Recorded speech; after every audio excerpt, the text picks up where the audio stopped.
بسم الله الرحمن الرحيم. وجاوزنا ببني إسرائيل البحر فأتوا على قوم يعكفون على أصنام لهم قالوا يا موسى اجعل لنا إلها كما لهم آلهة قال إنكم قوم تجهلون إن هؤلاء متبر ما هم فيه وباطل ما كانوا يعملون إن هؤلاء متبر ما هم فيه وباطل ما كانوا يعملون قال غير الله أبغيكم إلها وهو فضلكم على العالمين وإذ أنجيناكم من آل فرعون يسومونكم سوء العذاب يقتلون أبناءكم ويستحيون نساءكم وفي ذلكم بلاء من ربكم عظيم ووعدنا موسى 30 ليلة وأتممناها ب10 فتم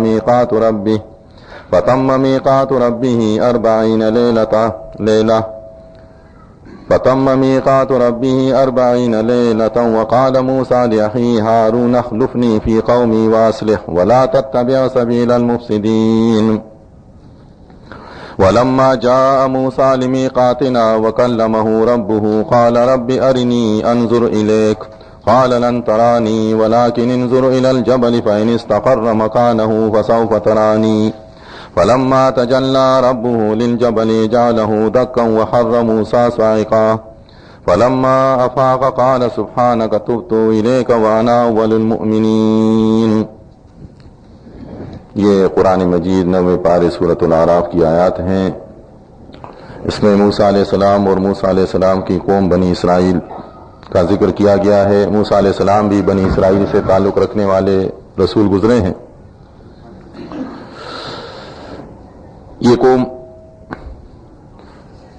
انبیاء کی اولاد تھی اور آج بھی ہے دنیا میں. ابراہیم علیہ السلام کے بیٹے اسحاق علیہ السلام کے بیٹے یعقوب علیہ السلام. ان کا تعلق یعقوب علیہ السلام سے جوڑا گیا ہے. بنی اسرائیل اس لیے ان کو کہا جاتا ہے.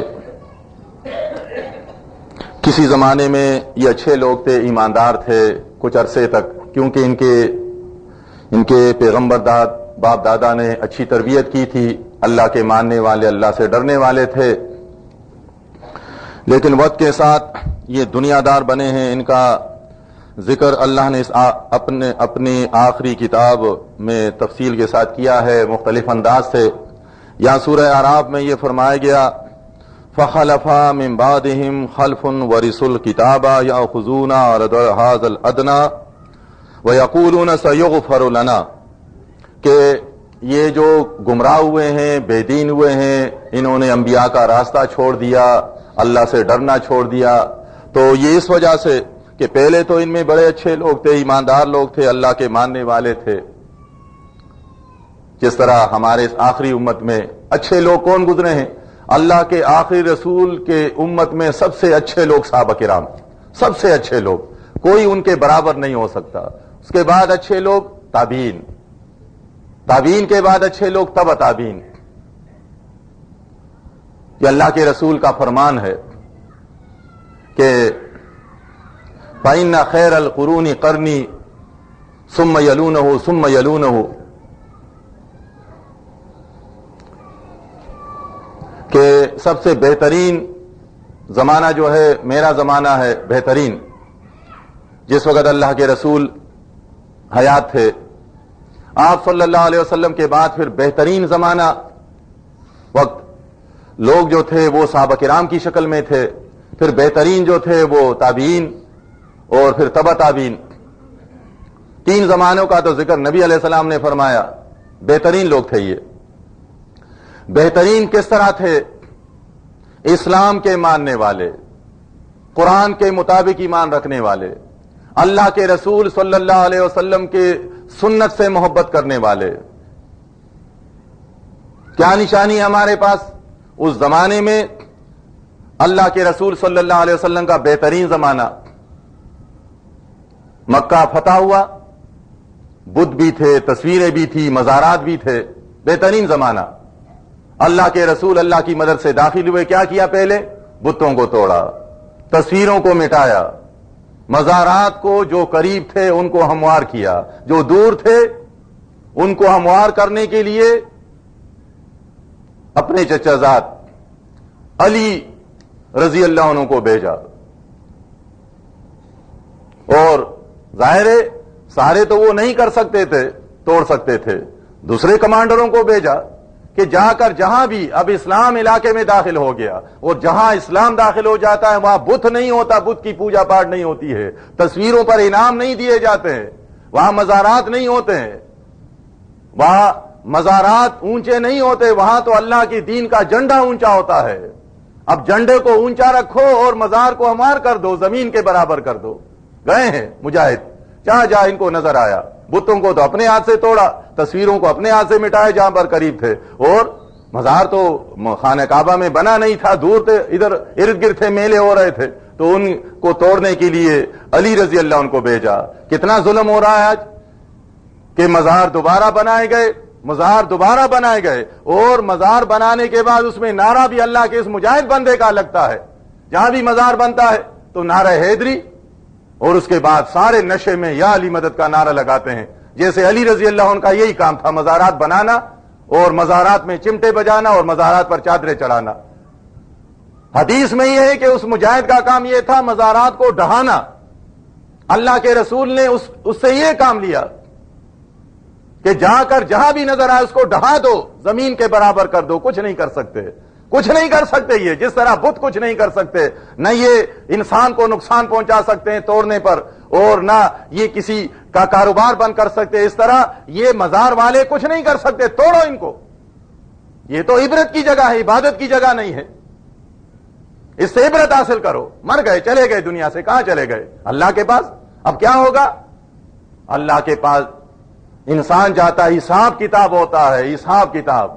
یہ نہیں کہ وہاں الگ الگ وہاں کالونیاں بنی ہوئی ہے، بڑے خاندان کا آدمی ہے، اس کالونی میں رکھو اس کو، یہ بڑا افسر تھا فوج میں، اس کو ڈیفنس میں رکھو، یہاں پر بڑا بنگلہ اس کو دے دو، یہ مالدار تھا، سیٹ تھا، اس کو ذرا یہاں بھی کارخانے والوں کے پاس رکھو۔ ایسا نہیں ہوتا ہے۔ جمع کرو ان کو بغیر وردیوں اور لباسوں کے۔ دو قسم کے لوگ ہوتے، دو کالونیاں بنائی ہیں اللہ نے وہاں پر۔ ایک کالونی نافرمانوں کی ہے جہاں آگ ہی آگ ہے، اور ایک کالونی نیک لوگوں کی ہے جہاں پر مبارکبادیاں ہوتی ہیں، امید دلائی جاتی ہے کہ یہ تمہارے ٹھکانے، تمہیں اچھا ٹھکانہ ملنے والا ہے، خوشخبری، نیک بخت لوگ رہتے ہیں وہاں پر۔ دو قسم کی کالونیاں ہیں، وہ الگ الگ نہیں ہوتا۔ دنیا میں تو بھائی صاحب کالونیاں ہے، وی آئی پی ہے، پھر وی آئی پی ہے، اور پھر کیا کیا بناتے ہیں یہ۔ کسی کے غریب آدمی تو بعض علاقوں میں جا بھی نہیں سکتے کیونکہ بڑے لوگ رہتے ہیں، وہاں ایسا نہیں ہوتا۔ بڑا آدمی مشرک تھا، بڑا کافر تھا، یہ سارا یہ علاقے کے کافر چپڑاسی کے ساتھ ہوگا، یہ علاقے کے معمولی یہ مشرک اور کافر لیبر کے ساتھ ہوگا، وہاں پر مزدور کے ساتھ ہوگا۔ اس کے 10 کارخانے تھے، لیکن اپنے کارخانے کے مشرک کافر نافرمان لیبر اور چپڑاسی کے ساتھ ہی رہے گا وہاں پر۔ اور دوسری طرف ایماندار تھا، ایماندار، اللہ کی قدر کرنے والا، اللہ کو پکارنے والا، اللہ کے رسول کے طریقے پر چلنے والا، بڑے لوگوں کے ساتھ ہوگا، انبیاء کے ساتھ ہوگا، اولیاء کے ساتھ ہوگا، صدیقین کے ساتھ ہوگا۔ یہ بڑا آدمی بنے گا وہاں پر۔ دنیا کے بڑے آدمی اگر کافر مشرک ہو، یہ وہاں بڑے نہیں ہوں گے، یہ تو سب سے چھوٹے ہوں گے۔ بڑا آدمی وہ ہے جو ایماندار ہے آج دنیا میں۔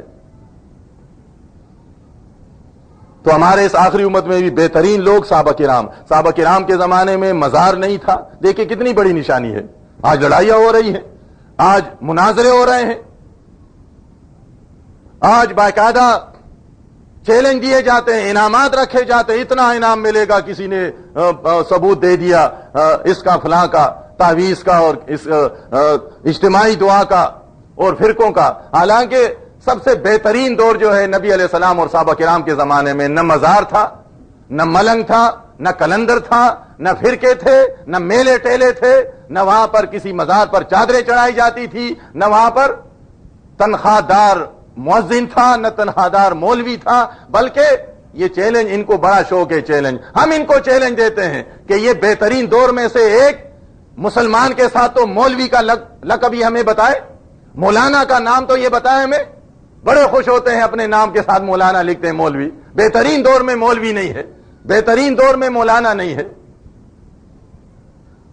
بہترین دور میں پیر نہیں ہے، اور آج قدم رکھو گے تو 10 پیروں پر رکھو گے، آج قدم رکھو گے جگہ جگہ مولوی، اور پورا پاکستان مولانا اور مولویوں سے بھر گیا قدم قدم پر۔ کام کیا ہے ان کا؟ وہی بنی اسرائیل والا انداز، اللہ کا خوف ختم ہو گیا، اللہ کے رسول کے پیچھے چلنا چھوڑ دیا، اپنے الگ الگ راستے ہیں، الگ الگ مسالک بنائے ہیں، مسالک میں انہوں نے پھر راستے دے دیے، یہ دیوبند کا راستہ ہے، یہ بریلویوں کا راستہ ہے، یہ اہل حدیث کا راستہ ہے، یہ شیعوں کا راستہ ہے، پھر اس کی بھی برانچیں ہوتی ہیں، جس طرح کاروباری لوگ ہوتے ہیں کہ ہماری فلاں جگہ بھی برانچ ہے، فلاں جگہ بھی ہے، تو یہ ان کی بھی پھر برانچیں ہیں، برانچوں میں یہی کاروبار چلاتے ہیں۔ تو یہ ان کا بھی ذکر کیا، یہ قوم جو تھی یہ بنی اسرائیل، یہ بھی ایک زمانے میں اچھی قوم تھی، اللہ کی ماننے والی تھی۔ فخلف من بعدہم خلف ورثوا الکتاب، تو اس کے بعد اچھے لوگوں کے بعد ناخلف آئے، دنیا دار، دنیا بنانے والے، دنیا کمانے والے، یہ ورثوا الکتاب، یہ وارث بنے، کتاب انہوں نے اٹھا لی۔ کتاب کس لیے اٹھائی؟ اس طرح مسائل بیان نہیں کرتے تھے، ایمان عقیدے کے لیے نہیں، بال نکالنے کے لیے، ختم القرآن کے لیے، کتاب کا ختم کرنے کے لیے، اور اس کا درس دے دے کر مال بنانے کے لیے یہ انہوں نے شروع کیا۔ یاخذون عرض هذا الادنى، دیکھیں اللہ مالک فرماتا ہے کہ اس کا غرض، ان کا غرض کیا تھا؟ نیک لوگوں کا غرض ہوتا ہے کتاب کو پڑھنے کا کہ اللہ راضی ہو جائے، اللہ نے کیا حکم دیا تاکہ وہ میں بجا لاؤں۔ دنیا کمانے والے یاخذون عرض هذا الادنى، تاکہ وہ اس ادنا، اس قریب، اس دنیا کو کمائے۔ ان کا غرض تھا کتاب اس لیے سمجھے، کتاب کا علم حاصل کرے تاکہ یہ دنیا کمائے۔ وَيَقُولُونَ سَيَغْفَرُ لَنَا، پہلے تو اپنے علم کے بل بوتے، گرامر کے بل بوتے وہ باتیں بناتے ہیں، مناظرے، لیکن جب سمجھدار آدمی کے سامنے خاموش ہو جاتے ہیں اور وہ دلائل دیتے ہیں کہ جی یہ تو گناہ ہے، یہ دیکھیں یہ تو فلاں صحابی نے نہیں کیا، یہ تو رسول کا فرمان ہے، یہ تو قرآن میں، پھر کہتے جی اللہ معاف کر دے گا ہمیں۔ آج بھی کہتے ہیں، وہ بھی کہتے تھے سَيَغْفَرُ لَنَا، اللہ تعالیٰ ہمیں معاف کر دے گا، سَيُغْفَرُ لَنَا، اللہ تعالیٰ ہمیں معاف کر دے گا۔ وہ بھی اسی طرح آج بھی دیکھیں ہمارے کتنے بھائی دوست ہوتے ہیں، یہ جی آپ غلط کام کرتے ہیں، پہلے تو کہتے ہیں نہیں جی بس یہ سارے لوگ کرتے ہیں، ان کو ڈرایا جائے جی یہ دیکھیں یہ سود کا کاروبار ہے، اور یہ آپ جو ہے نا یہ فرقوں میں ہے، یہ آپ یہ گناہ کرتے ہیں، یہ حرام ہے، یہ ناجائز ہے، یہ صحیح طریقہ نہیں ہے، آپ کی عبادت بھی قبول نہیں ہوتی ہے حرام کمانے سے، اور یہ کاروبار کرنے سے، یہ تو اللہ اور رسول سے جنگ کرتے ہو تم، اس کو تم نے کاروبار کا نام دیا ہے،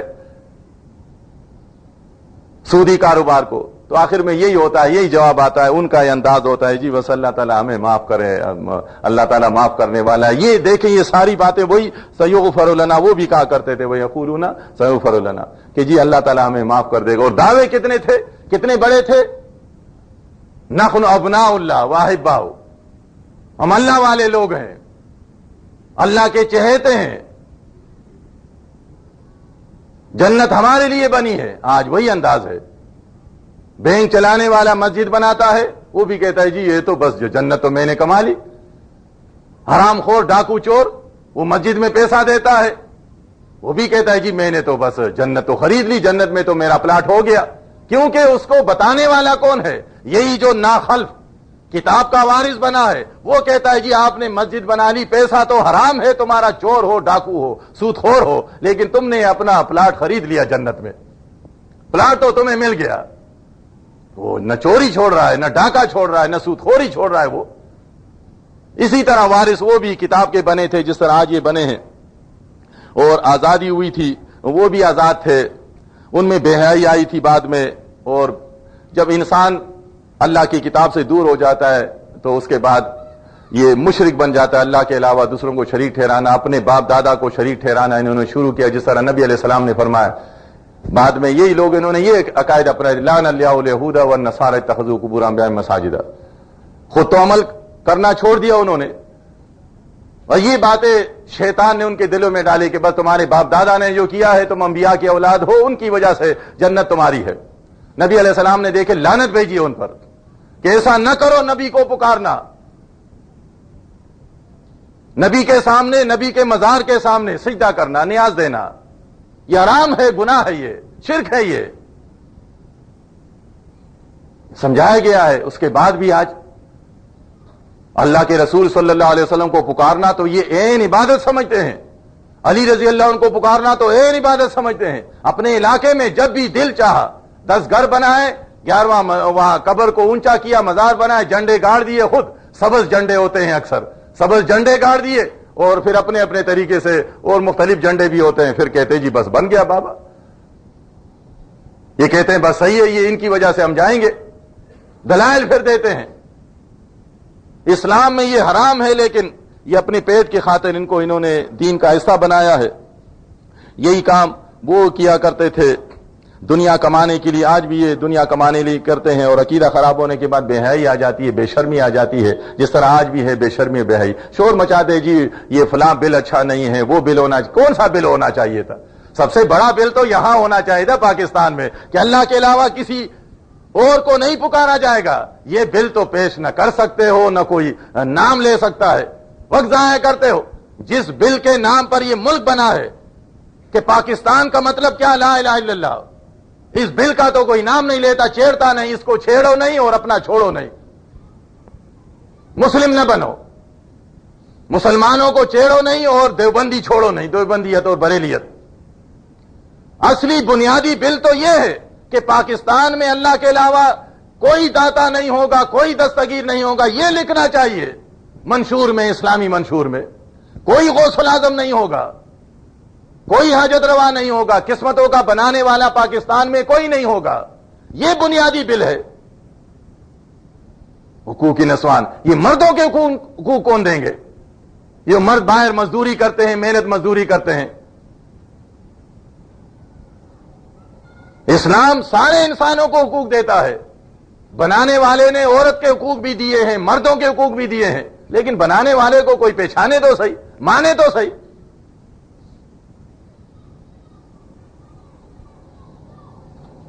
قرآن سے دور، اللہ کی کتاب سے دور ہونے کے بعد انسان وہ پھر ایک تو مشرک بن جاتا ہے، شیطان ان پر سوار ہو جاتا ہے، اور مشرک بننے کے بعد پھر بے حیائی آ جاتی ہے۔ اس بل سے پہلے کون سے یہاں اسلامی نظام تھا اور یہاں پردے میں تھے؟ سارا کچھ ہو رہا تھا، سٹیج پر ڈرامے ہو رہے تھے، فلمیں بن رہی تھی، بے حیائی زوروں پر تھی، بے شرمی زوروں پر تھی، سب کچھ تھا، ناچ گانے تھے، عورتوں کے مخلوط محفلیں تھی، اس میں ذرا بھی کسی نے شور نہیں مچایا، ہاتھوں میں ہاتھ دیتے رہے، خوش تھے یہ، اور آج پتہ نہیں کیا ہو گیا ان کو۔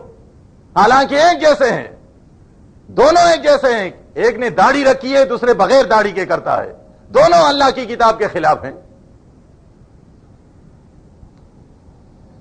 ایک یہ برابر ہوتا ہے، یہ بنی اسرائیل بھی اسی طرح تھے، یہودی۔ اگر کوئی دفتر میں ایک خاتون کے ساتھ وہ ہاتھ ملاتا ہے، دفتر میں کام کرتا ہے، بات چیت کرتا ہے، گناہ ہے، یہ گناہ ہے اسلام میں۔ ان کو یہ پتلون والی تو نظر آتی ہے کہ دفتر میں جانا صحیح نہیں ہے، لیکن آستانے میں ان کے دربار میں جو خاتون آ کر ان کے ساتھ بیٹھتی ہے، جن پر یہ ہاتھ پھیرتے ہیں، یہ دفتر میں ہاتھ ملانے والے اور آستانے میں ہاتھ پھیرنے والے ایک ہی بات ہے، یہ ایک ہی بات ہے۔ دفتر میں بیٹھ کر رشوت لینے والا بابو، مسجد اور مدرسے میں بیٹھ کر بچوں سے 50-50 10-10 روپے لینے والا ایک ہی جیسے مجرم ہے یہ۔ وہ پھر بھی کلمہ تو نہیں پڑھتے ہیں، کلمہ پڑھ کر رشوت نہیں لیتے ہیں، یہ تو کلمہ پڑھ کر لیتے ہیں۔ ایک ہی دیکھے دونوں ہیں، لیکن راستے الگ الگ ہیں، طریقے واردات الگ الگ ہے، دونوں عوام کو لوٹ رہے ہیں۔ ایک قرآن بیچ کر رشوت لے رہا ہے اور مسجد میں اللہ کے غضب کو دعوت دے رہا ہے یہ۔ اس لیے تو آج ہم پر زلزلے آ رہے ہیں، طوفان آ رہے ہیں، آج بے چینی ہے، نفرتیں بڑھ رہی ہیں دلوں میں۔ نہ مذہبی آدمی مخلص ہے، نہ سیاسی آدمی مخلص ہے، نہ حکمران مخلص ہے، نہ دوسرے مذہبی پیشوا مخلص ہیں۔ دونوں کی دوڑ پلاٹ کے لیے، دنیا کے لیے، دولت کے لیے۔ یہی دوڑ اس سے پہلے یہود و نصارہ نے لگائی تھی، اور آج ہے۔ یہود و نصارہ سے دنیا کمانے میں کون تیز ہو سکتا ہے؟ آج بھی ثبوت ہے، کل بھی تھا اللہ کے رسول کے زمانے میں۔ آج دنیا کس کے ہاتھ میں ہے؟ یہودی کے ہاتھ میں۔ اس کا کاروبار کس کے ہاتھ میں ہے؟ یہودی کے ہاتھ میں ہے۔ یہ کل بھی اسی طرح تھا، سونا ان کے پاس سب سے زیادہ، کاروبار بڑے بڑے ان کے پاس تھے، لیکن عزت نہیں تھی، سامنے ایماندار کھڑے تھے، اللہ نے ان کے مال دولت کو ایمانداروں کے قبضے میں دے دیا، ایماندار جو کچھ کہتے وہی ہوتا تھا۔ لیکن آج ایماندار نہیں رہے، ایماندار بھی ان جیسے ہو گئے، ایماندار بھی بے ایمان بن گئے، قرآن کی تلاوت کرنے والا دوغلا ہو گیا، منافق بن گیا، زبان سے قرآن پڑھتا ہے اور اندر سے صرف دنیا کمانے کے چکر میں ہے۔ تو اس لیے آج یہ بھی اسی طرح چل پڑے یہود و نصارہ کی طرح، جو اس سے پہلے وہ تھے، ان کے بھی ناخلفوں نے ان کو اجازت دے دی کہ فرقہ بھی جائز ہے، اور تم قرآن پر بھی لے سکتے ہو، تم حدیث کو بھی بیچ سکتے ہو، تم اذان بھی بیچ سکتے ہو، تم جو ہے ایمان بھی اگر وقت آئے تو ایمان کی بھی بیچو۔ ایمان تو یہ بیچ نہیں سکتے، کیونکہ ایک دوسرا آدمی کہتا ہے جی ہمارے پاس اپنا بھی تمہاری طرح ایمان ہے، ہم کیا کریں گے تمہارے ایمان کے ساتھ، ورنہ یہ ایمان کو بھی بیچ دے، راستے میں کھڑے ہو کر جی ایمان، میں اپنا ایمان بیچتا ہوں۔ ہر چیز بیچتے ہیں، بعض ملنگ اور کلندر لوگوں کو بیوقوف بنانے کی، میں نے 3 حج کیے ہیں، میں 1 حج آپ کو دینا چاہتا ہوں۔ کتنے کا؟ پہلے تو 500 کہتا ہے، پھر اس کے بعد 300 200، آخر کار 10 روپے پر بیچ دیتا ہے، ہوتا تو کچھ بھی نہیں ہے، 10 روپے پر حج بیچ دیا اس نے، پیسے کمانے ہیں ان کو۔ تو یہ اگر ان کے بس میں ہوتا یہ اسلام کو بھی بیچ دیتے یہ۔ آج اس لیے تو آج ہم پر اسلام کے دشمن مسلط ہیں، اور وہی مار پیٹ کر رہے ہیں، اور پریشان ہے کلمہ پڑھنے والے کہ کہاں جائیں۔ جہاں ان کو پناہ ملنی تھی، جہاں پر ان کی مدد ہونی تھی، وہ آستانہ تو انہوں نے چھوڑ دیا ہے، وہ درگاہ اللہ کا ہے، اور یہ اس درگاہ کو چھوڑ کر الحی القیوم کے درگاہ کو چھوڑ کر وہاں نہیں جا رہے ہیں، مسجد نہیں جا رہے ہیں، اپنے طرف سے مردہ دفن ہے اس پر دیکھیں درگاہ لکھ دیا، کیسے درگاہ بن گئی؟ تو قبر ہے، قبر کو درگاہ کہتے ہیں۔ تو جو قوم قبروں کو درگاہ کہے، بارگاہ کہے، یہ بارگاہ ہے، درگاہ ہے، یہاں سے ملتا ہے، قرآن حدیث میں ہے، یہاں سے کچھ نہیں ملتا، بلکہ نبی علیہ السلام نے تو فرمایا یہاں سے لعنت ملتی ہے، لعنت۔ یہاں پر آ کر تم جو یہ عقیدے کے ساتھ آؤ گے، مانگو گے تو لعنتی بن جاؤ گے، لعنتی بن کر واپس جاؤ گے۔ کہتے ہیں ہم اللہ کے رسول سے محبت کرتے ہیں، ہم عاشقان رسول ہیں، ہم رسول کو مانتے ہیں۔ رسول کی سب سے بڑی سنت جو ہے، امامہ بھی سنت ہے، داڑھی بھی سنت ہے، مسواک بھی سنت ہے، یاد رکھیں۔ لیکن ان سنتوں سے بڑھ کر یہ اس بڑی سنت کی شاخیں ہیں۔ بڑی سنت یہ ہے اللہ پر ایمان رکھنا، اللہ سے ڈرنا، یہ ہر رسول کی سنت رہی ہے۔ آخری رسول صلی اللہ علیہ وسلم کی سب سے بڑی سنت یہ تھی کہ وہ اللہ سے ڈرا کرتے تھے، اللہ سے مانگتے تھے۔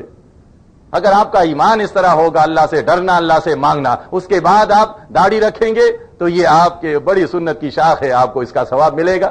آپ نے پگڑی باندھ لی، ٹوپی پہن لی، ثواب ملے گا آپ کو۔ آپ نے مسواک کر لیا نماز سے پہلے، آپ کو ملے گا۔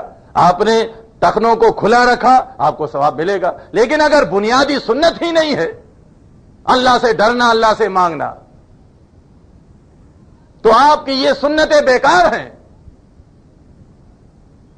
اس بات کو یہ نہیں سمجھتے۔ اللہ کے رسول صلی اللہ علیہ وسلم وہ آئے اس لیے تھے کہ وہ لوگوں کو اللہ کی طرف بلائے، اللہ کے قریب کرے بندوں کو، اور قریب ہونے سے انسانوں کا فائدہ ہوتا ہے۔ تو یہاں پر اس قوم کا ذکر کیا گیا ہے، اس بنی اسرائیل کا، جس کا جگہ جگہ مختلف انداز سے اللہ نے اپنی آخری اور سچی کتاب میں ذکر فرمایا ہے۔ ظالم بادشاہ ان پر مسلط ہوا تھا، وہ ان کے پر ظلم کر رہا تھا، ان کے مردوں کو ذبح کیا کرتے تھے، لڑکوں کو۔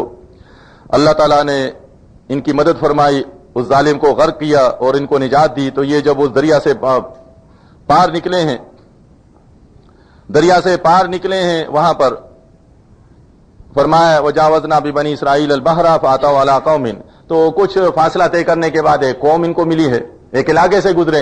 اس قوم کو یہ دیکھتے ہیں کہ وہ قوم جو ہے یعکفون علی اصنام لہم، کہ انہوں نے وہاں پر ایک اپنا کچھ آستانہ اور درگاہ بنایا تھا اور مندر بنا ہوا تھا، تو اس میں وہ جمع تھے اور ان کے جو کچھ طریقہ ان کی عبادت کا تھا وہ کر رہے تھے، گا رہے تھے یا قوالی کر رہے تھے یا کچھ ڈنڈوت کر رہے تھے یا کچھ پرشاد تقسیم کر رہے تھے، جو بھی تھے۔ میلہ ٹیلا لگا ہوا تھا، انہوں نے دیکھا دیکھے یہ تو کتنا زبردست اچھا لگتا ہے دیکھے کتنا مزہ آتا ہے، کوئی ناچ رہا ہے، کوئی چمٹا بجا رہا ہے، کوئی چادر چڑھا رہا ہے، کوئی جو ہے وہ شیرینی کھا رہا ہے، کوئی جیبوں میں ڈال رہا ہے، کوئی تبرک سمجھ کر وہ بند کر رہا ہے اس کو. تو انہوں نے کہا موسیٰ علیہ السلام یہ جب دیکھا تو موسیٰ علیہ السلام سے کہا قالوا یا موسیٰ اجعل لنا الہا کما لهم آلہہ. اے موسیٰ علیہ السلام کتنا اچھا لگتا ہے اگر آپ بھی ہمارے لیے اسی طرح آپ بنا لیں، ہمیں اجازت دے دے الگ معبود ہو، اللہ کے علاوہ ایک معبود اور بھی ہو جو ہمیں نظر آئے، تو کم از کم اس میں ہم بھی مہینے میں یا سال میں اس کا اس طرح میلہ بنا لے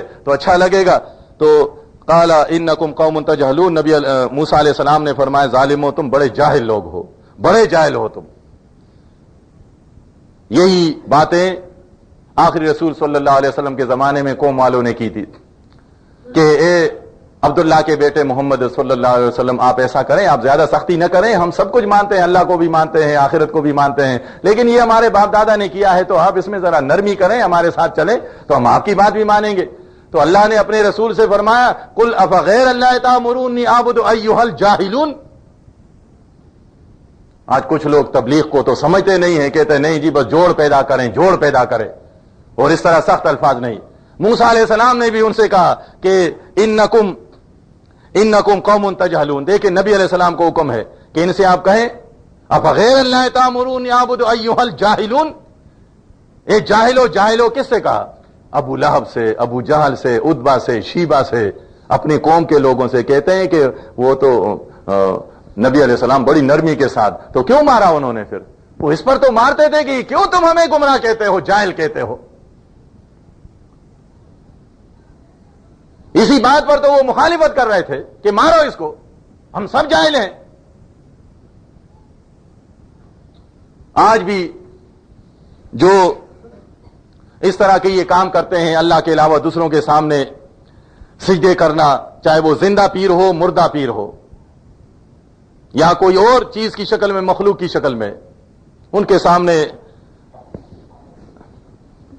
عبادت بجا لانا یا ان کے نام نظر و نیاز دینا، وہ بھی ان قوموں کے ساتھ ہے، جاہلوں کے ساتھ، چاہے وہ مانے یا نہ مانے، ان کے ساتھ بڑے سندیں ہوں اور بڑا لکھا پڑا ہو، لیکن قرآن کہتا ہے وہ جاہل ہیں. یہ تو ان کو اس وقت پتہ لگے گا جب اللہ کے پاس یہ جائیں گے. ان ہؤلاء متبر ما هم فیہ وباطل ما كانوا یعملون. قوم کو سمجھائے موسیٰ علیہ السلام نے ظالمو تمہیں کیا ہو گیا ہے، یہ جو کچھ کرتے ہیں یہ تو جاہل لوگ ہیں، یہ تو عاملۃ ناصبہ تصلی نارا حامیہ، ملے گا کچھ نہیں، یہ تو برباد ہونے والے لوگ ہیں، ان کے اعمال بھی برباد، ان کی آخرت بھی برباد ہے، یہ تو شیطانی راستے پر چل پڑے ہیں. تم ایسے مطالبے کیوں کرتے ہو کہ تمہارے لیے ایسا بنایا جائے اور اس کے بعد تم بھی اس غیر اللہ کے نام نظر و نیاز دینا شروع کرو، عبادت میں شامل ہو جاؤ. قال غیر اللہ، موسیٰ علیہ السلام نے کہا کہ کیا میں تمہیں ابغیکم الہا، میں تمہارے لیے اللہ کو چھوڑ کر دوسرے الہ کی تلاش کروں، دوسرے کو الہ بناؤ؟ تمہیں اجازت دے دو کہ ہاں اللہ بھی داتا ہے، فلاں بھی داتا ہے، اللہ بھی غوث الاعظم ہے، یہ فلاں بھی غوث الاعظم ہے، بالکل اجازت ہے تمہیں.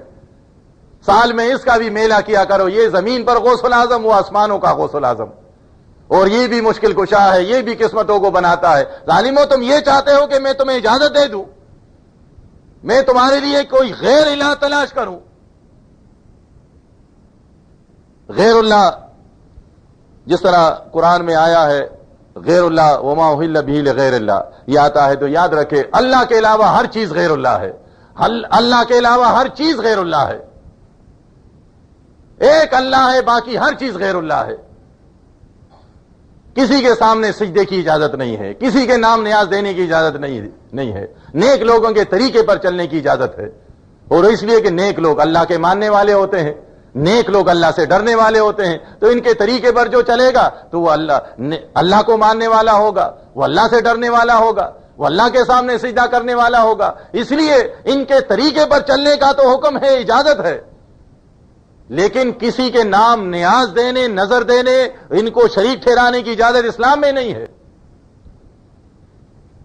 اور جو ایسا کرتے ہیں تو اللہ نے یہ ان کو چھوٹ دی ہے، یہ تو امتحان کی جگہ ہے. کتنے لوگ ہیں انبیاء کے زمانے میں جنہوں نے اپنی مرضی چلائی ہے، اللہ تعالیٰ نے اختیار ان کو دیا ہے، لیکن جب اللہ کے پاس جائیں گے تو انہی قرآنی آیات کی روشنی میں ان سے پوچھا جائے گا یہ تم نے کیوں کیا؟ یہ غیر اللہ کے نام نیاز دینا، غیر اللہ کو پکارنا کس نے تمہیں اجازت دی تھی؟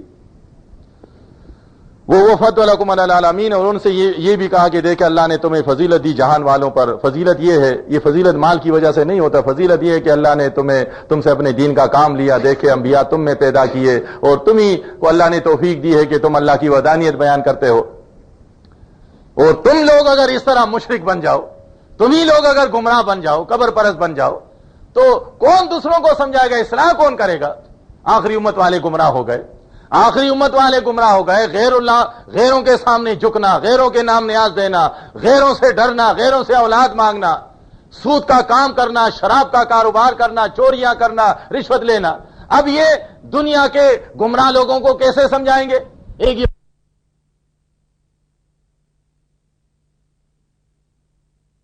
اب یہ اس کو کیسے سمجھائے گا؟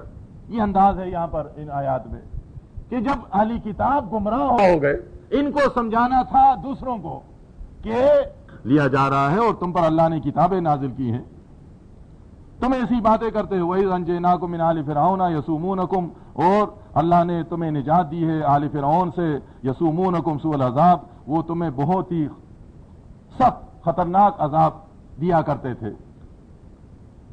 ان عذابوں میں ایک عذاب یہ تھا یقتلون ابناءکم، وہ تمہارے بیٹوں کو قتل کیا کرتے تھے، ویستحیون نساءکم، اور تمہاری لڑکیوں کو زندہ چھوڑتے تھے، وفی ذالکم بلاء من ربکم عظیم، اور اس میں تمہارے لیے تمہارے رب کی طرف سے بہت بڑی بلا، آزمائش تھی۔ بلا، یہ بلا اسی کو کہتے ہیں، یہ بلا مصیبت کو کہتے ہیں۔ بلائیں آتی ہیں قوم پر، بلائیں کیوں آتی ہیں؟ اس قوم پر بلا کیوں آئی؟ یہ نافرمانی کی وجہ سے، ناشکری کی وجہ سے، بے ایمان بن جانے کی وجہ سے۔ قوموں پر جب اہلی کتاب پر بلائیں آتی ہے بے ایمان بن جانے کے بعد، اس اہلی کتاب بنی اسرائیل پر بلائیں آئی، فرعون مسلط ہوا، یہ ان کے بے ایمان بن جانے کی وجہ سے، دنیا دار بن جانے کی وجہ سے آج ہم پر بلائیں ہیں۔ یہ امریکہ والا آنکھیں دکھا رہا ہے، ڈرا رہا ہے، یورپ والے ڈرا رہے ہیں، ہندو ڈرا رہا ہے، دوسرے صوبے ملک والے ڈرا رہے ہیں، چاروں طرف سے بلائیں ہیں، مصیبتیں ہیں۔ کیوں؟ اگر آپ دیکھیں گے تو یہ اس لیے کہ وہ ملک شرک سے بھر گیا جو کلمے کے نام پر بنا تھا۔ بلائیں تو آنی ہے نا ایسے لوگوں پر جو بناتے وقت اللہ سے وعدہ کرے اور بن جانے کے بعد پھر وہ اس طرح ہو جائے جیسے اس نے کبھی اللہ کو پکارا ہی نہیں تھا۔ یونس میں، سورہ یونس میں آتا ہے، کبھی اس نے اللہ سے کچھ مانگا ہی نہیں تھا، کبھی اس نے اللہ سے کوئی معاہدہ ہی نہیں کیا تھا، بے مروت ہو کر یہ چل پڑا ہے۔ کس کے؟ بری امام کے مزار پر، علی اجویری کے مزار پر، کلندر کے مزار پر مہینہ مہینہ چھٹی لے لے گا، ہزاروں روپے لگا لے گا، لیکن اللہ کے گھر کے پاس قریب رہتا ہے، اللہ کے گھر میں جانے کا اس کے پاس وقت نہیں ہے۔ تو یہی کچھ اس سے پہلے یہود و نصارہ کرتے تھے، تو ان پر بلائیں آئی تھی۔ اللہ کی طرف دیکھے، فرمایا وفی ذالکم بلاء من ربکم، تمہارے رب، یہ خود بخود بلا نہیں آئی تھی، یہ فرعون خود بخود نہیں آیا تھا، یہ اللہ نے تم پر اس کو مسلط کیا تھا، اللہ کی طرف سے یہ بلائیں آتی ہیں۔ ووعدنا موسیٰ 30 لیلہ، فرمائے کہ جب یہ گئی ہے اور ایک جگہ پر یہ ان کا ٹھہراؤ ہوا ہے، پڑاؤ ڈالا ہے، تو ان کو اللہ کی طرف سے شریعت ملنی تھی کہ کس طرح اب یہ زندگی گزاریں گے۔ تو موسیٰ علیہ السلام کو بلائے گیا، اللہ کی ملاقات کے لیے گئے۔ وہ جاتے وقت یہ کہا گیا، اللہ نے یہ موسیٰ علیہ السلام سے فرمایا تھا کہ 30 راتوں کی ملاقات ہے۔ تو موسیٰ علیہ السلام اپنے قوم سے کہہ دیا کہ مجھے 30 رات کے بعد میں آؤں گا، یعنی 30 دن مہینے کے بعد آؤں گا میں۔ 30 راتوں سے یہ مطلب نہیں کہ دن کو آیا کرتے تھے اور رات کو چلے جاتے تھے، نہیں، 30 راتوں سے مطلب یعنی 30 دن رات ان کو غائب رہنا ہے اپنی قوم سے، 1 مہینے کے لیے۔ قوم سے تو یہ کہا، لیکن جب وہاں پر گئے تو وہاں وَأَتْمَمْنَاهَا بِعَشْرٍ، اب آزمائش ہے، مختلف انداز سے اللہ تعالیٰ اپنے بندوں کی آزمائش کرتا ہے۔ وہاں جانے کے بعد یہ 10 راتیں ان کو نہیں بتائی تھی، وہاں جا کر اللہ نے موسیٰ علیہ السلام کی اس ملاقات میں 10 راتوں کا اضافہ کر دیا کہ 10 راتیں اور یہاں ٹھہرنا ہے آپ کو، یعنی 40 آپ کو چلنا کاٹنا ہے، پورا 40 دن ہو جائے یہاں پر۔ اس کے بعد وَأَتْمَمْنَاهَا بِعَشْرٍ فَتَمَّ مِيقَاتُ رَبِّهِ 40 لیلہ، یہ 40 راتوں کی ملاقات ہو گئی اپنے رب کے ساتھ۔ اس 10 راتوں میں، 10 دنوں میں رسول کے ماننے والے، رسول کے زمانے کے لوگ گمراہ ہو گئے۔ اکثریت، ایک نبی موجود ہے، ایک نبی 40 راتیں غیر حاضر رہے، ایک نبی کو پیچھے چھوڑا ہے، بھائی کو، ہارون علیہ السلام کو۔ خیال کرنا ان کو، سمجھانا ان کو۔ لیکن انہوں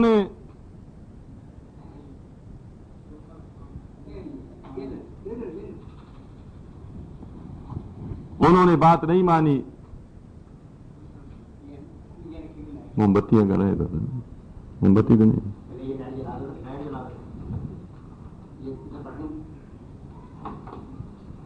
بھائی ہارون سے, جس کو اپنی قوم میں اپنا خلیفہ بنایا, اور یہ فرمائے کہ واصلح, ان کی اصلاح کرتے رہنا, ولا تتبع سبیل المفسدین, اور ان میں جو مفسد ہیں, جو فساد کرنے والے, ان کی اتباع نہ کرنا, ان سے ڈرنا نہیں ہے تمہیں, کھل کر ان کو سمجھانا ہے. موسیٰ علیہ السلام جب گئے, وہ تو پورا واقعہ ہے دوسری جگہ, کہ وہ پھر ان 10 راتوں میں انہوں نے, ان میں وہ ایک آدمی تھا سامری, اور اس نے زیورات کو جمع کر کے ایک بچڑا بنایا, اور ان سے کہا کہ یہ موسیٰ علیہ السلام وہاں تلاش کر رہے ہیں, اور یہ ہمارا رب ہے, اور یہ جو ہے وہ تو پہلے سے چاہتے ذہنی طور پر یہ ہمارے لیے کوئی معبود بناؤ, تو معبود تو ان کو مل گیا, اور وہ بھی سونے کا, سونے شاہ بابا, وہ تو پتھر کا مطالبہ کر رہے تھے, کوئی مٹی کا معبود ہونا چاہیے, اور یہاں تو سونے شاہ, گولڈن معبود مل گیا ان کو, سنہرا. تو اس کے لیے وہ تیار ہو گئے, بغیر سوالات کیے ہوئے, سوچے سمجھے سارے طواف. یہ دمال جوش سے, پہلے جوش سے تو بھرے ہوئے تھے اندر سے. یہ جب موسیٰ علیہ السلام آئے تو یہ لنگوروں کی طرح, بندروں کی طرح دمال کر رہے تھے, یہ پیرے لگا رہے تھے, اور یہ نعرے لگا رہے تھے. سارا حیران ہوئے موسیٰ علیہ السلام, یہ کیا ہے؟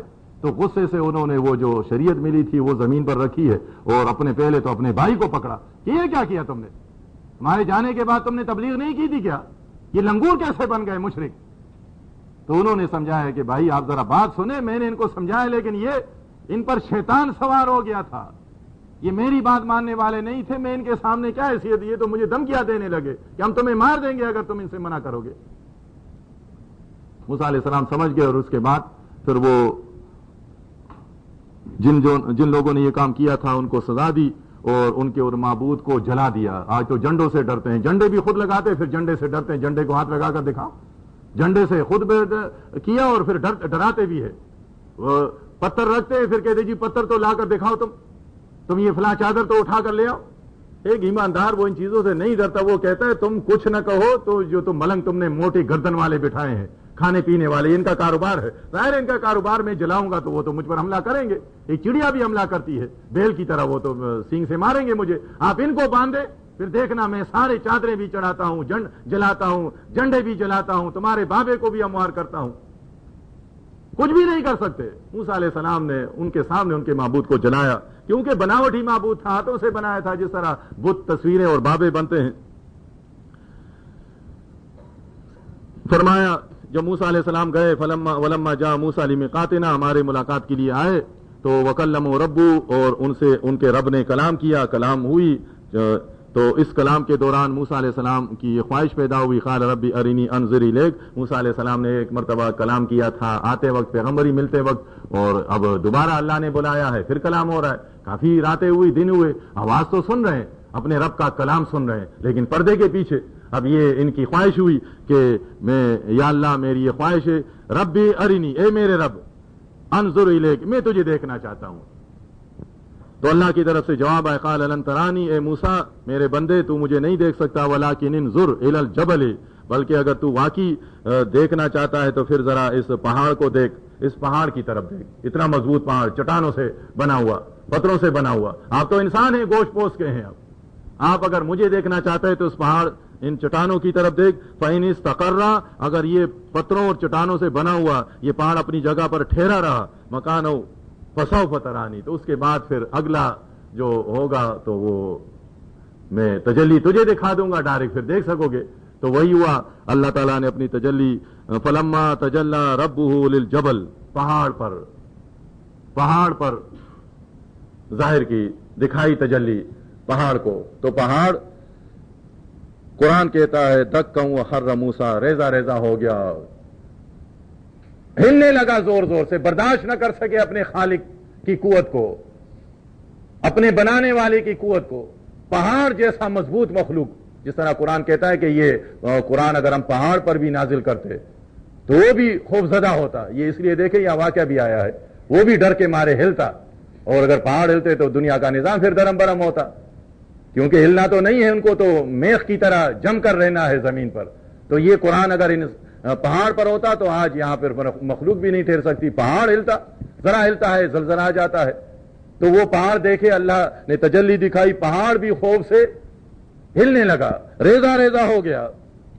وخر موسیٰ صعقا، اور یہ منظر دیکھ کر، یہ نظارہ دیکھ کر موسیٰ علیہ السلام کھڑے نہیں رہے کہ جی پیغمبر ہے، پیغمبر کے ساتھ کیا ہو سکتا ہے، ولی اللہ، اور یہ تو پہنچے ہوئے لوگ ہوتے ہیں، ان کے سامنے جو کچھ بھی کرو، یہ تو بڑے مضبوط ہوتے ہیں، ہنستے رہتے ہیں، مسکراتے رہتے ہیں، اور یہ تو جہنم کے سامنے کھڑے ہو کر سارا جو نظام ہے درم برم کر دیں گے، ان کو کون اس طرح گرا سکتا ہے، اور یہ کمزور لوگ نہیں ہوتے۔ موسیٰ علیہ السلام، قرآن کہتا ہے، یہ نظارہ دیکھ کر، ایک پہاڑ کا نظارہ، زیادہ نہیں دیکھا تھا، ایک پہاڑ کا، وخر موسیٰ صعقا، موسیٰ علیہ السلام گر گئے، قرآن کہتا ہے بے ہوش ہو گئے۔ یہ نظارہ دیکھ کر کیا ہو گیا، اتنا بڑا حادثہ ہوا، اس سے موسیٰ علیہ السلام گر گئے۔ جتنا اللہ نے چاہا اتنے دیر تک یہ پڑے رہے موسیٰ علیہ السلام۔ اس کے بعد جب اللہ نے چاہا، فلما افاقا، تو جب ہوش میں آئے تو اس کے بعد قال سبحانک تبت الیک وانا اول المؤمنین، اے اللہ تو پاک ہے، میں کمزور ہوں، تو ہر عیب سے پاک ہے، تجھ میں کمزوری نہیں ہے، میں انسان ہوں، میں کمزور ہوں۔ جس طرح یونس علیہ السلام مچھلی کے پیٹ میں گئے تو وہاں پر سبحانک انی کنت من الظالمین، یا اللہ تو ہر عیب سے پاک ہے، ہر کمزوری سے پاک ہے، مجھ سے خطا ہوئی ہے، مجھ سے ظلم ہوا ہے۔ یہاں پر موسیٰ علیہ السلام نے کہا، یا اللہ تو پاک ہے ہر عیب سے، میں انسان ہوں، میں تیرا بشر ہوں، کمزور ہوں، تبت الیک، مجھے یہ مطالبہ نہیں کرنا چاہیے تھا، میں توبہ کرتا ہوں تیری طرف، وانا اول المؤمنین، اور میں سب سے پہلے تجھ پر ایمان رکھنے والا، یعنی سب سے مضبوط ایمان ہے میرا، میرے ایمان میں ذرا بھی شک نہیں، یا اللہ تو میرا الہ ہے، تیرے ساتھ میں کسی کو شریک نہیں ٹھہراتا، سب سے مضبوط ایمان رکھتا ہوں تجھ پر، زیادہ ماننے والا، زیادہ ڈرنے والا ہوں۔ یہ موسیٰ علیہ السلام کا واقعہ بیان کیا ہے مختصر انداز سے، اس میں ایمان کی باتیں ہیں۔ سارے انبیاء اللہ کو مانتے تھے، ڈرتے تھے، اللہ سے مانگتے تھے۔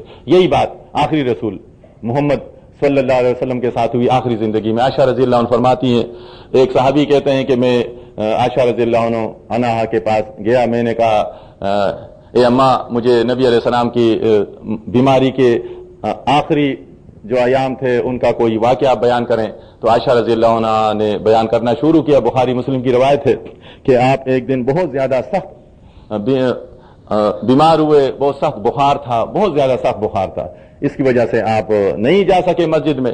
صحابہ کرام آئے ہوئے ہیں، صحابہ کرام نماز کی پابندی کیا کرتے ہیں، نہیں کہ ایمان صحیح ہے، عقیدہ صحیح ہے، جب وقت ملے گا تو آ جائیں گے، وقت پر آ گئے تھے، وہ عشاء کی نماز کا وقت ہو گیا ہے، سارے انتظار کر رہے تھے۔ نبی علیہ السلام پر سخت بخار کی وجہ سے کچھ حملہ ہوا تو آپ اس وقت پر نہیں جا سکے، تو بعد میں عائشہ رضی اللہ عنہ فرماتی، ہم سے پوچھا کہ کیا نماز ہوئی ہے یا نہیں، تو عائشہ رضی اللہ عنہ فرماتی کہ ہم نے کہا نہیں، لاہم ینتظرونک، وہ آپ کا انتظار کرتے ہیں مسلمان۔ تو نبی علیہ السلام نے ہمیں حکم دیا کہ پانی رکھیں، تب میں پانی ہم نے رکھا تو بیٹھ کر آپ نے غسل کیا، تیاری کی جانے کی، اور قریب ہی تھا، یہ مسجد ہے اور یہ گھر ہے، تو جانے کی تیاری کی، نماز کا وقت ہوا ہے۔ رسول بھی نماز وقت کے ساتھ پڑھتے تھے، معاف کسی کے لیے نہیں ہے۔ پہلی مرتبہ نہیں کہا کہ میں رسول ہوں، ان سے کہو کہ پڑھو، اتنے عرصے میں نے پڑھا ہے بس، نہیں ہے، نہیں، تیاری کی، پڑھانے کے لیے جا رہے ہیں، کوئی تنخواہ مقرر نہیں تھی، پڑھانے کی تیاری کر رہے ہیں، تیاری کرتے ہیں، جاتے ہیں، پھر فاغمی علیہ، عائشہ رضی اللہ عنہ فرماتی ہیں کہ بے ہوش ہو گئے، دیکھیں رسول، آخری رسول بے ہوش ہو گئے، فاغمی علیہ، بے ہوش ہو گئے۔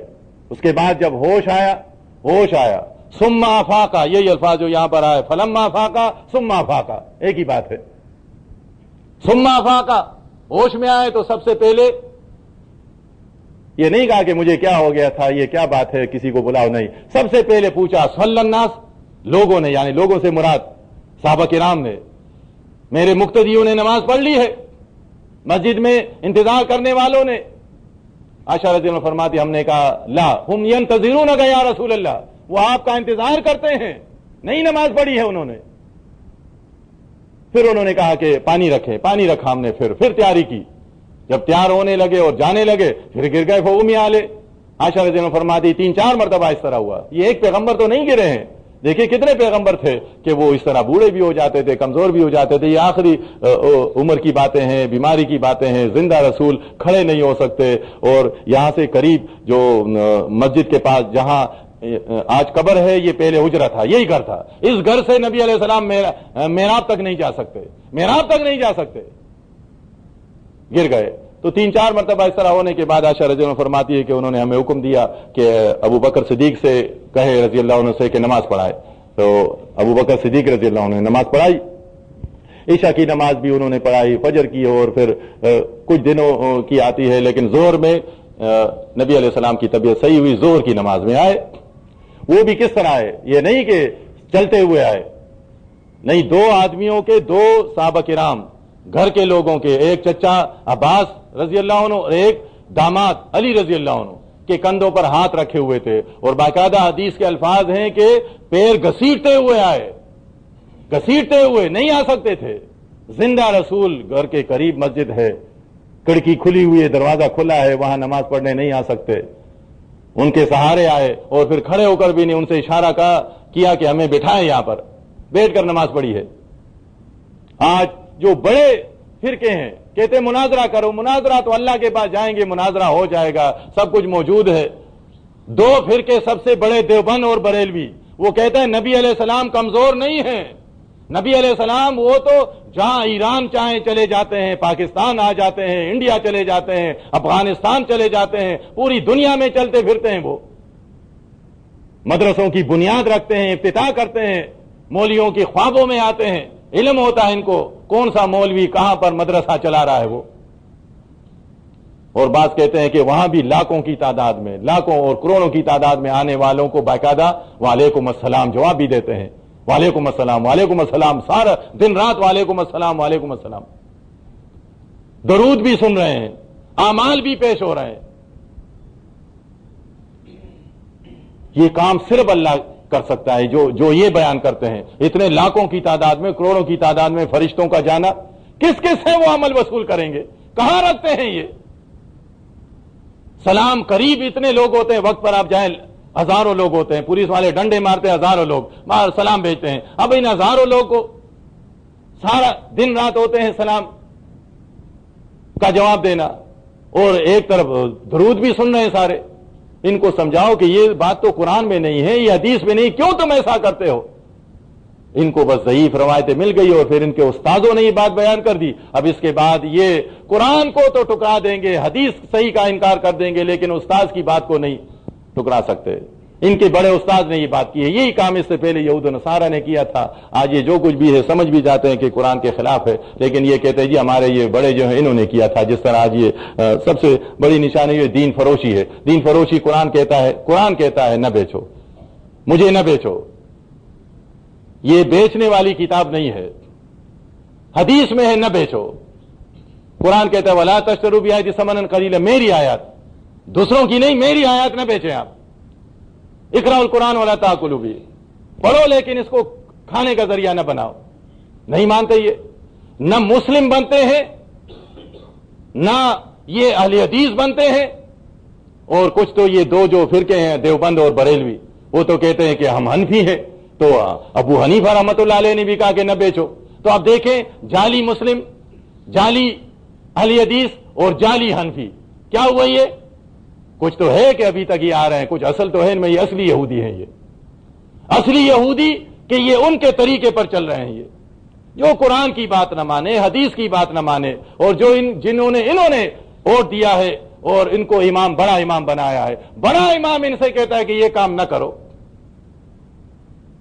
کیوں کرتے ہیں؟ یہ ہمیں بعد میں چھوٹے اماموں نے اجازت دی ہے. چھوٹے امام، اب یہاں پر مطلب کی بات آتی ہے تو چھوٹے امام کی پیروی، اور جب دین کی بات آتی ہے قرآن حدیث کے تو اس امام کو آگے کرتے ہیں. مانتے یہ کچھ بھی نہیں ہے. یہود نصارہ بھی اسی طرح کرتے تھے. تو ان کی یہ باتیں ہم اپنے بھائیوں کے سامنے بیان کرتے ہیں.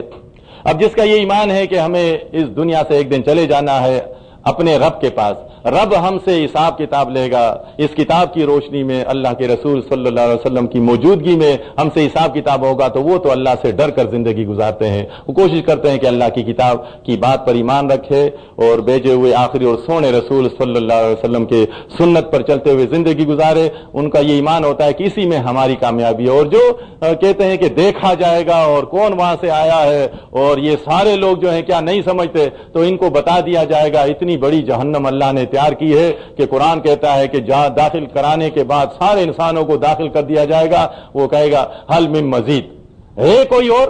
مشرک کافر نافرمان۔ اللہ تعالیٰ نے جہنم تیار بھی کی ہے، تو آج ہمیں یہ اللہ جو ہمارا مہربان رب ہے اس کی بات ماننی چاہیے۔ قرآن کی شکل میں اللہ کی باتیں آج ہمارے سامنے موجود ہیں، نبی علیہ السلام کی سنت ہمارے سامنے موجود ہیں، ان کا پورا جو دور گزرا ہے، صحابہ کرام کا دور گزرا ہے، ان کی ساری میٹھی میٹھی باتیں، میٹھے میٹھے واقعات سارے ہمارے سامنے موجود ہیں۔ وہ واقعات ان کو کڑوے لگ رہے ہیں۔ نبی علیہ السلام کی بات کرو، تعویذ نہ لٹکاؤ، کڑوا لگ گیا۔ نبی علیہ السلام کی بات بیان کرو، قبر کو کچا رکھو، کڑوا لگ گیا۔ نبی علیہ السلام کی بات بیان کرو، قرآن کو نہ بیچو، دین کو نہ بیچو، کڑوا لگ گیا۔ ان کو وہ میٹھا لگتا ہے جس میں یہ ہے کہ جی صدقات دو، خیرات دو۔ اب امام صاحب اور مولوی صاحب، مؤذن صاحب، چاہے اس کی بڑی جائیداد ہو، چاہے کارخانے دار بنا ہو، لیکن وہ فطرہ لے گا، وہ زکوٰۃ وصول کرے گا، وہ صدقات لے گا۔ یہ باتیں ان کو میٹھی لگتی ہیں، اور اگر وہاں ڈرایا جائے قرآن حدیث کی باتیں تو قرآن حدیث ان کو کڑوا لگتا ہے۔ وہ لوگ خوش نصیب ہیں جو آج اللہ اور اللہ کے رسول صلی اللہ علیہ وسلم کے فرمودات کو مانے، ان کے مطابق ایمان اور عقیدہ بنائے، اللہ سے ڈرے، اللہ کے بھیجے ہوئے رسول صلی اللہ علیہ وسلم کے طریقے پر چلتے ہوئے زندگی گزارے، تو وہی کامیاب ہوں گے۔ دنیا میں بھی اللہ نے وعدہ کیا ہے، دنیا میں بھی عزت دار رہیں گے، اور آخرت میں بھی ان سے جو وعدہ کیا گیا جنتوں کا، ہمیشہ کے لیے نعمتوں سے بڑے باغات میں داخل کر دیے جائیں گے، نہ کوئی غم ہوگا، نہ کوئی پریشانی ہوگی۔ ان سے کہہ دیا جائے گا جنتیں تمہاری ہے، تم نے دنیا میں ایمان لایا تھا اللہ پر، اللہ کے بھیجے ہوئے رسول کے طریقے پر چل کر دکھایا تھا، ہمیشہ ہمیشہ کے اس میں داخل ہو جاؤ، تم خوش نصیب ہو، مبارک ہو تمہیں۔ اللہ تعالی ہمیں بھی اس بات کو ماننے کی توفیق اور ہمت دے، اور سارے سننے والے بھائیوں کو